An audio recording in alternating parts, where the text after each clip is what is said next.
Welcome to Not Milk Never Milk. Subscribe if you're lactose intolerant. In this video, I will explain how to make nutrient broth. Nutrient broth is a fundamental liquid culture medium used in microbiology to cultivate a wide range of microorganisms, especially bacteria. It provides all the necessary nutrients for their growth. We'll go through the essential ingredients, the step-by-step preparation process, and crucial sterilization and storage techniques to ensure your broth is effective and contamination-free. To begin, you'll need specific ingredients. For 1 liter of nutrient broth, a common approach is to use 13 grams of commercially available nutrient broth powder dissolved in 1,000 milliliters of distilled water.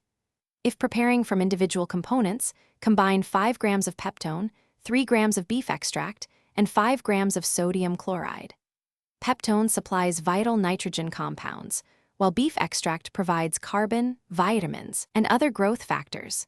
Sodium chloride is crucial for maintaining the osmotic equilibrium, which is essential for healthy microbial development. Now, let's walk through the preparation.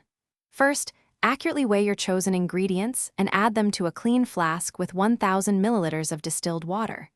Stir the mixture thoroughly, gently heating it if necessary, to ensure all components are completely dissolved. Next, it's important to adjust the pH. The ideal range for nutrient broth is between 6.8 and 7.4, often aiming for 7.2. Use a pH meter and small amounts of acid or base to achieve this.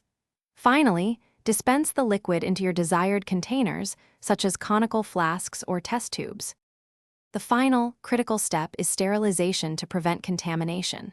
Autoclave your dispensed nutrient broth at 121 degrees Celsius, maintaining 15 pounds per square inch of pressure for 15 minutes. This high heat and pressure effectively eliminate unwanted microorganisms. After autoclaving, allow the broth to cool completely to room temperature. For storage, keep the prepared nutrient broth in a tightly closed container, protected from light, at a temperature between 2 and 25 degrees Celsius to maintain its integrity and shelf life. Thanks for watching. If this was helpful, leave a like and consider subscribing. See you next time.